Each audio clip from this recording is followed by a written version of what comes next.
Hi everybody, welcome to ePRIME for this evening. I'm Daedran. Another dancehall entertainer nabbed by ICE. According to reports, dancehall artist Reggae King has been detained by the U.S. Immigration and Customs Enforcement ICE agency.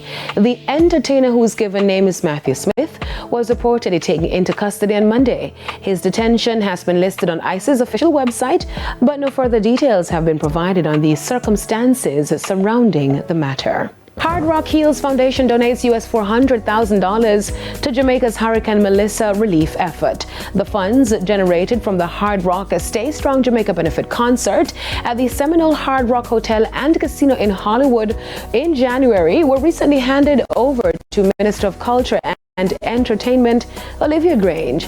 The check was handed over by the COO of the parent company, Seminole Gaming, David Honnemeyer. It was really exciting for us when the idea was brought to me and the rest of the Hard Rock Heals Foundation. I said absolutely. Jamaica, as I've mentioned to many people, is very special to me personally. It's where I was married, and so the island and the people there are special to me. And so it was a great pleasure to do this event. I think we exceeded our expectations with the amount that we raised, and just happy to help out people in need and know that it will get to the right people in the right place. The handover ceremony was also attended by Jamaica's Consul General to Miami, Oliver Mayer, board member of Jamaica's Promise, Christopher Benjamin, and Carson Eddie Edwards of Rhythms Marketing. I feel elated. I mean, the Hard Rock team came forward in a big way.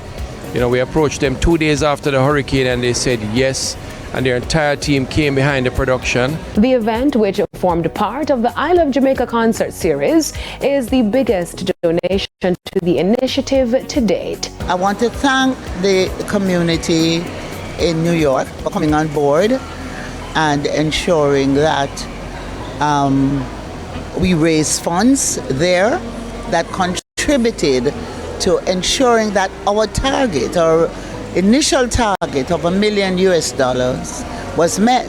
So the contribution from the New York concert and this contribution from Hard Rock, which is the largest of all the contributions, has certainly ensured that we've made our target. Minister of Culture and Entertainment Olivia Grange commended members of the entertainment fraternity for their quick response following Hurricane Melissa. Entertainers, that you were among the first responders when the hurricane hit Jamaica, and your love and contribution and everything is very much appreciated. 100% of the proceeds will be donated to Jamaicans affected by the Category 5 storm. The minister also pointed out that the funds will be remitted by Jamaica's Promise to the Support Jamaica account at the Office of Disaster Preparedness and Emergency Management, IPEM. That's it for ePRIME this evening. I'm Daedran. Thank you for watching.